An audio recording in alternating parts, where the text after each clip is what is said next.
And welcome to the Motorhome Matt podcast. I'm Keith Gooden. And I'm Motorhome Matt. And here we are again. It's 2023 and we are ready and raring to go. And what a year it's going to be, Matt. Oh, it's going to be exciting. Yeah, it's good to see you. The last couple of episodes, you've not actually been here. No, I was banned. In fact, I think I was replaced with a dog. You were Reggie. Bless him. He did really well. He's got the job. Okay, today we're going to dive in with something that has actually been very popular with you in past podcasts, wild camping. Yes, now we're going to clarify a couple of things for you, just in case there's any doubts in your mind. Let's start at the beginning, shall we, Matt? Wild camping doesn't really affect motorhomers and caravanners that much, but there has been a recent change in the law, hasn't there? Could you just talk about that, talk us through that? Yeah, sure. So the Dartmoor has been in the news, hasn't it? Big time. And the landowner, Alex Darwell, a chap who owns quite a lot of Dartmoor, went off to the High Court and managed to pass a rule that overnight staying in a tent is no longer allowed without his permission. Yeah, he went to the High Court to ask for clarification of a 1980s bill, which basically everybody has assumed means that if you're camping in a tent, you have the right to do so without asking permission of the landlord. The High Court's judgment says that actually that's not the case. They've clarified the law and they now say if you're staying on private land, even in a national park such as Dartmoor, you have to ask permission of the landowner. And he's going to get paid as well. Is that a bad thing? If you own some land and you see people using your land for free, what's wrong with that? I suppose not. I mean, he's in the business of making money, isn't he? He's a hedge fund manager. So, yeah, it's contentious. And I suppose the question is, what impact does it have for us in our motorhomes? Any? Well, that's why you're here. You're the expert. In reality, I don't think it has any impact on us. I mean, unless you're going to park your motorhome and head off with a tent on your back. So let's just rewind this a little bit and define what is wild camping. It, of course, isn't heading off in your motorhome and parking up. Wild camping is arriving an hour after sundown with a tent on your back, either on foot or on horseback, and then leaving an hour before sunrise, having left no trace whatsoever that you were ever there, and having no impact at all on the land. That is the definition of wild camping as I understand it. Turning up in your motorhome and parking up, and you're not setting up an encampment, so you're not getting any tables and chairs out, you're not putting your awning out, you're literally just parking and sleeping, is not wild camping. All right, it's a term that gets adopted by us motorhomers, that we want a wild camp, and it's particularly been adopted by people who are new to the niche, so people who've only just bought one or are hiring one for the first time. My favourite analogy was a comment on social, and we have had thousands of comments on social. Thank you if you've made a constructive one. But Ian Findlay commented, wild camping in a motorhome, is that like wild swimming in your bath? And that has to kind of define it, really. It's hardly wild, is it, with your fridge and your hob and your heating and your hot water. So we know what we understand. We understand what we mean by the term wild camping in a motorhome. And it often gets used, the term often is parking up or wild park ups. In the States, they call it boondocking. I don't know where that comes from. The boondocks. The boondocks. Yeah, well, the boondocks are like the outer suburbs. Is that what it means? Yeah, I think it does. I didn't know that. Well, there we are. So boondocking is what it's called in the States, and it's a very accepted practice. But people feel that they have a right to park up on a piece of land in their motorhome or camper van and spend the night there. And that's where it gets very contentious. Yeah, but it's not just this High Court clarification of this particular law. Other laws have been introduced in the last year, which actually do prevent you from just stopping on private land, and you have to now ask the permission of the landowner. And as I understand it, it's now criminal law if you don't do that, whereas before it was civil. Correct. Landowner could take you to court, probably wouldn't, probably come along and bash on the door and wake you up early just to make the point. Now they can call the police, and of course with criminal law the decision to prosecute comes through the CPS, the Criminal Prosecution Service. Correct. And in 2022, the Police Crime Sentencing and Courts Act was passed as law. It's an act rather than a bill. And so it means it's become law. And the Act creates a new criminal offence of residing with a vehicle on land without permission. The new offence will be committed when someone causes significant damage, disruption or distress. Whether a set of circumstances is considered significant will be subject of the circumstances presented. So that's a bit onerous, isn't it? But if you leave your barbecue on the ground and you burn a little square in the grass, that could be construed as significant. That will be for the courts to clarify and decide absolutely. If anybody ever gets taken to court. But, it's worth saying, isn't it, that the laws have changed, they have been clarified, and, us sitting there and saying, it's my right, I can do this, actually, you haven't got as many rights as you did last year. No, that's right. And the Act goes on to say the statutory guidance states, this was a letter that we saw online from the National Police Chiefs Council, the statutory guidance states the unauthorised encampments provisions are not targeted at rough sleepers nor at those looking to access the countryside for leisure, such as ramblers and other groups. The provisions will apply to anyone who refuses to leave land and causes harm, meeting the conditions of the powers within this guidance. That's all very well, but there's a lot of interpretation there. A lot. If I can put my journalist's hat on, actually, that room for interpretation could include motorhomers, couldn't it? It absolutely could, yeah. And it's also worth noting that the police have been given powers to take possession of that vehicle, seize it on the spot. So if you were falling foul of this new law, and it is law, it's not a case of being asked to move on and then it becomes a trespass civil offence. This is law at the get-go. If it's deemed that you're foul of this law, the police could then seize your motorhome. And that would be a very bad day, wouldn't it? So if you want to look it up yourself, I suggest you do. What we've done is, we've skirted over some of these new laws. Can't give you too much detail without sounding very boring, and we don't want to do that. But you do need to know that if you are, in inverted commas, and I stress that, wild camping, whoever's land you're on, you have to have asked them permission. And it's no good saying I didn't know. One thing I do know about the law is ignorance is no defence in criminal law. No, absolutely. And the risk is here, and this is what we're going to talk about really, is you only need a case in law where this is applied, and you get a kind of angry landowner that wants to pursue this, calls the police, and the vehicle's possessed by the police, or seized. Thank you, and the vehicle is seized by the police, and that's potentially changes the landscape for us, doesn't it? People often say as well, what about the right to roam? Well, of course, that exists in Scotland. That's part of the Land Reform Act, and that everyone has a right to be on the land for recreational purposes. But it does not include motorised vehicles. People overlook this all the time. It doesn't include you in your motorhome. It's you on foot or horseback. And remember, all land is owned, everywhere. Even if it's by the council or a trust, it is owned, and you need their permission to be on it.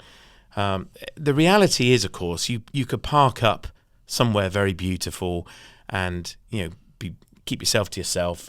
Is anyone going to stop you or confront you? Probably not. I mean, in this country, we do, have a love affair with signs, don't we? So make sure you read any signs that are there or thereabouts. I doubt whether these laws are going to affect people who stop for half a day and brew up, and let the kids run around for a little while and then drive off. Just quickly saying about the right to roam, this doesn't affect your right to roam in England either. If you use the footpaths, the whole right to roam campaign in the late 1950s and early 1960s established that you can cross private land providing you stick to the footpaths, and that none of that changes. So wherever you've parked in your motorhome, if you're having a great day out or cycling, then none of that has changed at all. The one thing that got me about this Dartmoor ruling was a week or two after it, 3,000 people turned up on Dartmoor to protest against it. And that shows huge strength of feeling, doesn't it? It was a remarkable turnout, wasn't it? I mean, 3,000 plus people is a significant campaign, isn't it? It is, and in such a short space of time. And as I say, that shows the strength of feeling. What we've done for you here at the Motorhome Map podcast is contact the Labour Party, because just a couple of weeks ago, they said if they get into government at the next general election, they are proposing a bill to go through Parliament to actually make wild camping in English national parks. Remember, in Scotland and Wales, these are devolved powers, that any law would only apply to England. But they are going to formulate a bill, they say, which would allow wild camping without permission in English national parks. And Dartmoor, of course, is one of them. And I know it sounds complicated, but it's an English national park, but you have private landowners within it. That's the way it's structured. We've reached out to Jim McMahon, the shadow minister who's in charge of all these things at the Labour Party. They haven't got back to us, but as soon as they do, we will have them on the podcast to explain what their intentions are if they get into power. Yeah, so if you're listening, Jim, we would love to hear from you and get your comment on this, because that's a game changer, isn't it? That transforms this whole philosophy of our civil liberty and ability to wild camp. And for me, this whole, whilst this, I don't think this has a direct impact, the Dartmoor ruling on motorhomers, for me, the risk is this a step change where a law can be enacted that means it will have an impact on our civil liberty? Are our rights going to be taken away as we move into this next decade? Well, we elect MPs and they change the laws. That's why we elect them. I wouldn't go so far as to say it's affecting our civil liberties. I think that's a bit strong, to be honest with you, Matt. Don't you think so? But asking permission of a landlord, or maybe paying a small fee if you want to camp overnight, is that an infringement of civil liberties, or was the previous law infringing the civil liberties of the person who owns the land? Well, there we are. There's the landowner's point of view as well, isn't there? But it's interesting because the number of people that are living in vans I don't know what the statistics are, and I don't even know if the statistics have been captured, but certainly the number of people that are living mobile, let's call it that, in a motorhome or camper van. They're not in any homeless statistic, that's for sure, but they don't necessarily live in or even own bricks and mortar. That has increased significantly in the last few years. People are choosing to do it, and it's a fantastic lifestyle. But I've spoken to people who are very anti this group, who make that lifestyle choice. They don't pay council tax, and this is what you hear. They might pay income tax. Do they even have any income? And it's always interesting for me when you talk to someone who's got a view of someone living in a van. There's this perception and often misconception that they have no money, and that's why they're living in a van. They're probably wealthier than you and me, Keith. Well, they probably had lots of money before they bought the van. Right, the van cost them 100k now. But there's the perception that they're poor in some way. Of course, that isn't true. I mean, for some people, that's a lifestyle that they have no choice to pursue because they can't afford to rent, and a van is a more affordable alternative. But that isn't always the case. I've got plenty of friends who live in on wheels in a motorhome, and they're not poor. In fact, quite the opposite. They have a great lifestyle. It's just a lifestyle choice. Yeah, and why not? And of course, a lot of the younger generations have gone into van life, haven't they? There's the demographics related to people living out of vans. It does show that they tend to be on the younger side, doesn't it? They do, yeah. But we interviewed, didn't we, the couple who are living in retirement in their motorhome, sold their house. They no longer own a house, and they are in Spain touring. They're in year 2 now. I caught up with them just a few weeks ago. They came back to the UK and we met up and we serviced the motorhome, and they're off again, and they'll be away for another year. And that's just a lifestyle choice for them. Good luck to them as well, is what I say. Good luck to them. And also, we must make a point that motorhoming, caravanning, van life has all become much more popular. There are many more people doing it. So when others say, "Oh, I noticed there's more rubbish around," or "There's more people parked up," or "I couldn't see the sea because there was 5 motorhomes parked up in front of me," the percentage of people owning motorhomes, caravans and vans has increased. So obviously you're going to get more occasions where somebody has or thinks they have a just right to complain. It's not that more people are being ignorant or disrespectful. Or irresponsible. It's just that you've got let's say 100,000 people doing it compared to 50,000, so you're going to get more occasions where it happens. Yeah. I'm sorry I can't explain it more clearly than that, but you get what I mean, don't you? The percentage hasn't increased, but the overall number of people doing Yes. it has. Therefore, the overall number of people who are doing it wrong has increased. And this is something that I think we need to be very mindful of. It's the minority that spoil it for the majority. That's often the case, isn't it? It's a few who will be disrespectful.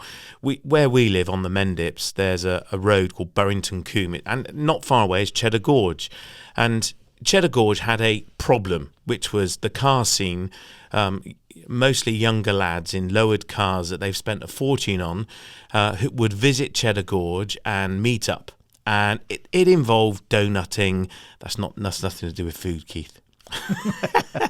So it involved skidding about and racing, and some were using it as a racetrack, and it was perceived by the locals as a problem. In fact, during lockdown in 2020, the police closed Cheddar Gorge on several occasions. The landowner there has taken control, no court ruling, but they've taken control of the problem. For them, they've fitted loads of wire cages full of rocks in every other parking space, meaning you can't drive around the car parks at speed anymore. In fact, you've got to be really, really careful even to park. So they've taken control of this perceived problem for local people and have stopped it happening. Now that problem, and I keep calling it that, because for some people it was, for others it wasn't, but that's gone somewhere else. Yes, it's moved it. It hasn't stopped moved it on, yeah. And Cheddar Gorge is no longer the place where these guys meet.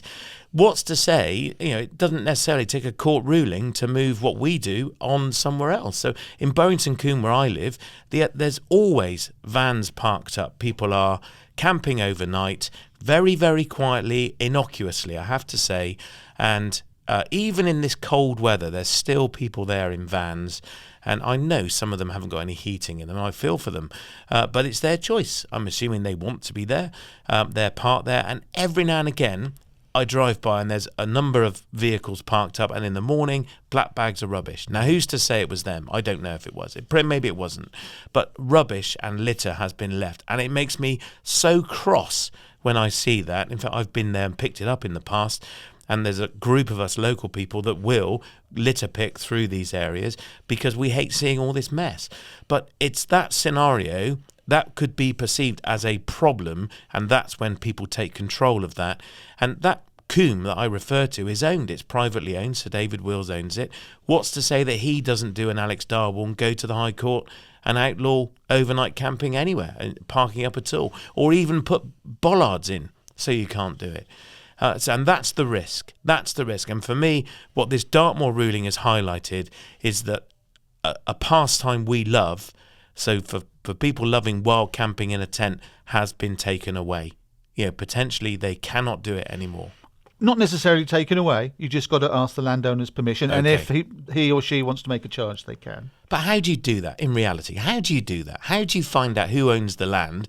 And then, if they don't live there, you can't knock on their door. That's not straightforward, is it? Let's hope they put a good internet site up, and so you can go on there and put your name and address and pay a small fee, and then when you turn up, there's no problem. But that's not freedom, Keith. The whole thing is about freedom. The fact that we've got this sense of freedom that we can just, wow, this is beautiful. Let's park here, and we're really loving the view, and it's, let's stop here the night. What you're saying is we've got to go on the internet, and that's rubbish. That's your freedom. What about the freedom of the landowner? Well, and there's the point. And my concern is if folk mess this up and abuse it, the risk is it will be taken away. Okay. So let's just clarify lay-by parking, because that's in the back of your mind. I can tell. You're not allowed to sleep by the side of the road if you're in a motorhome or a caravan or even in your car. But you say lorry drivers do it. Now, my father-in-law, God rest his soul, used to be one of the brothers who owned Broad's Transport here in Plymouth, now Ferguson's. And lorry drivers, the law which stops them driving and when tired is very strict. They have a device, as you probably know, called a tachograph, which allows them to drive for certain periods of time, and then they are legally obliged to stop and rest. Lorry drivers can stop and sleep for 9 to 11 hours in the lay-by, but they can't drive over their hours on the tachograph or they lose their licence. So the law is different for them than it is for you, But there are good safety reasons for it. There are. I mean, you're not allowed to cause an obstruction. I think, common sense prevails. In reality, if you park in a lay-by and you sleep in your motorhome and you haven't set up an encampment, so this is key, you haven't got your awning out, your table and chairs out, and you've not got the Kadak barbecue out, you've literally just parked, you've drawn the blinds and you've gone for a sleep in the back. Is anyone going to challenge you? If you're not causing an obstruction, you're not making a mess, you're not doing anything that's going to impact really anybody, the chances are you're not going to get stopped. But that lay-by is owned, so you should only be there with the landowner's permission. This is the point, isn't it? And if there's no sign saying no overnight stopping, then with the landowner's permission, you can. And that's the key. Is the landowner ever going to find out or know that you did it? Probably not. And are they even going to care that you're doing it? Probably not. But you leave a bag of rubbish behind, or just litter, or empty a toilet under a tree, they're going to have an opinion. They are going to find out. Yeah, and there's no excuse for that sort of behaviour, is it? Of course not. And this is my concern. And certainly in Scotland, post lockdown, so many reports of people getting this wrong and abusing it, and it became very vitriolic for many locals for lots of reasons. So that's my plea: is if you're going to do this, try and keep the right side of the rules and the laws. So get permission if you can, but that is so hard to do. But just be sensible, be respectful, and as we always say, leave no trace. One of the things I love about France, I don't know if you've noticed when you're driving along, the huge litter nets that they have by the side of the road. Have you ever seen them? Yeah. So you can actually slow your car down and just throw your litter out the window. But also they're useful for people who are stopping, motorhoming, or need to get rid of, say, a bag of rubbish, because they're big, huge litter nets. I could never understand why we didn't do that in this country. No. Well, why do we not do lots of things in this country? I mean, we're talking on the continent. They have something called airs, which are these kind of wild camping type car parks where you can park up, often for free, increasingly not, but there's a nominal charge. They're often municipal owned, so county council owned, and you can park there for not a lot of money, and there are facilities there, so you can empty your toilet, you can empty your water, and you can top up your water.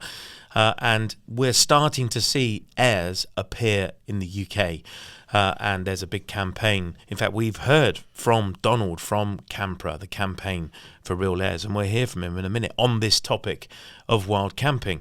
In fact, we heard from a number of people who've contributed to the episode, and thank you all, guys. Our dear friend Kat at Wandering Bird. Kat lives in her motorhome. You may have encountered her YouTube channel. And Kat lives in a motorhome full time. And this was her comment.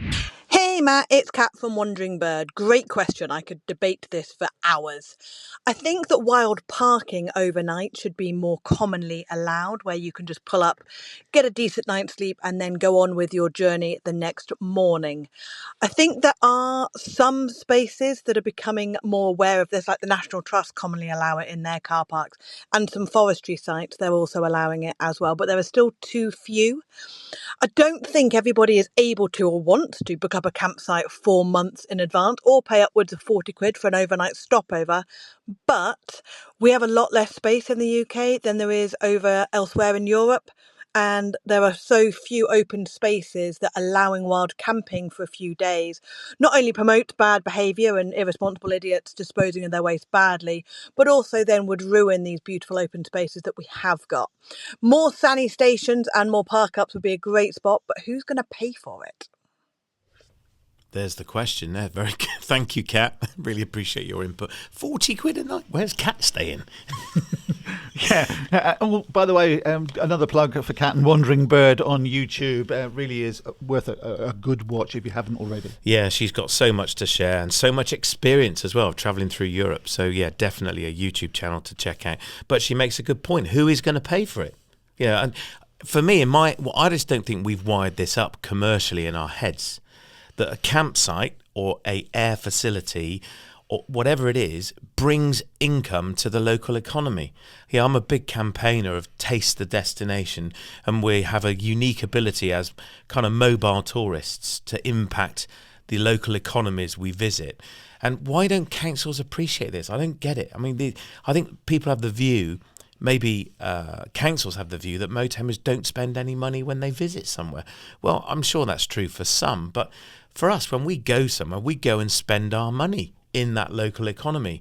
And a campsite or air or wild park-up facility would encourage us to go there. We haven't wired it up in our heads at all. You've also been talking to John and Tash from Life Beyond Bricks. Yeah, these guys live in their motorhome with their 3 cats, believe it or not. And I asked them what was their view on wild camping, and John went first, and this is what he had to say. My answer would be yes. I would love wild camping to be allowed in a motorhome. It is part of the freedom of a motorhome to have that. But I can appreciate why it is not allowed. There is an unfortunate situation where there is a small amount of people who do ruin it for everybody else. So, yeah, I can appreciate why these rules are starting to be imposed. Yes, I would love it if we could wild camp in a motorhome in the UK. That is part of the beauty of full-time motorhome travel, or motorhome travel in general. Is obviously being able to sort of immerse yourself in the landscapes, and there's nothing beats when you wake up and open the blinds and you just see these stunning views. However, I think for me, even a big step forward would just be to have some sort of air infrastructure similar to what they have obviously in a lot of the other European countries, because they're still in some great locations, and you still we found in our travels, you still have the freedom to not have to plan, and you can kind of, travel and go to lots of beautiful locations, but also have somewhere designated, that you're allowed to stop. So for me, even that would be fantastic. So that's John and Tash from Life Beyond Bricks. Thank you, Matt. guys. Good contributions from them. Yeah, and again, thank you. airs came up again. They did. Airs do come up, and of course they do. I mean, if you've ever been to the continent, they are fantastic. They're such a great resource. And we've stayed on many, and I have friends who've spent 2 years living on airs, and before the 90-day limit came into play.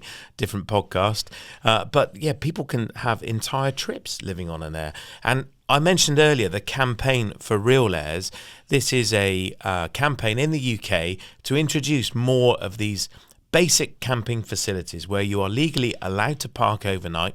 You're not allowed to get your awning out and all your kit and caboodle, but there's a campaign to persuade and encourage county councils and landowners to create commercially viable spots, so an air where people can come and park and sleep overnight in a motorhome. And Donald is one of the leaders of Campra. It's a Facebook group. I would suggest you go and find it and join it and see what they've got to say. And this is Donald's contribution. Hi Matt, it's Donald MacDonald, the founder of Campra here, the campaign for Real Airs. And to answer your question, wild camping, good or bad, I just want to tell you a short story. So back in 2006, I travelled with my family to a static caravan in Tronche-sur-Mer in the Vendée in France, and was really impressed by the opportunity to wild camp, people taking the opportunity to wild camp along the beaches, down into La Rochelle as well. Really impacted me. I thought that would be a fantastic thing to do. So in 2017, when I bought my Talbot Express G registration motorhome, we headed off to the Vendée to enjoy the opportunities that I'd seen all those years before. And when we arrived, what did we discover? All the wild camping spaces had all been closed off. There was nothing there apart from airs. So it's not a question of wild camping or airs. It's a question of how we're going to be able to go to the places we want to go to and be able to enjoy them with the vehicles that we have. And that's where I see airs as a solution to this. So Donald says, how are we going to be able to travel the places we want to go to with the vehicles that we've got? And he says airs are the solution. They are, yeah. Gosh, imagine that, turning up and having a plan of where you're going to stay and they've all been closed. That must have been horrible. Terrible. What do you do next? Well, exactly. Find a campsite, I guess. But Donald is leading the campaign. And in fact, we have a plan to meet up with people from Campra at the Harrogate show in March, and we're going to talk about Campra, what it's all about, what is an air, and how can people get involved. So we're very much looking forward to that. So Donald, thank you for your contribution and for your story. I think you're right, airs are definitely a way forward, and they're certainly a way of trying to mitigate this risk. It's a risk that really worries me, that the minority are going to spoil it for the majority. We see it all the time. And good for the landowners as well, because they could put air on their sites, couldn't they? Absolutely. Which is intrinsically permission to camp. And it makes money out of it. I mean, that's one of the comments. There's been thousands of comments on this. The previous podcast we did on wild camping, and we put a campaign on social media and even TikTok. We're on TikTok now. TikTok went viral on TikTok the other day talking about Calagas. Well, yeah, there we are. Go and find it. There was over 100,000 views in a few days. Yeah. My kid said, "Dad, you're viral.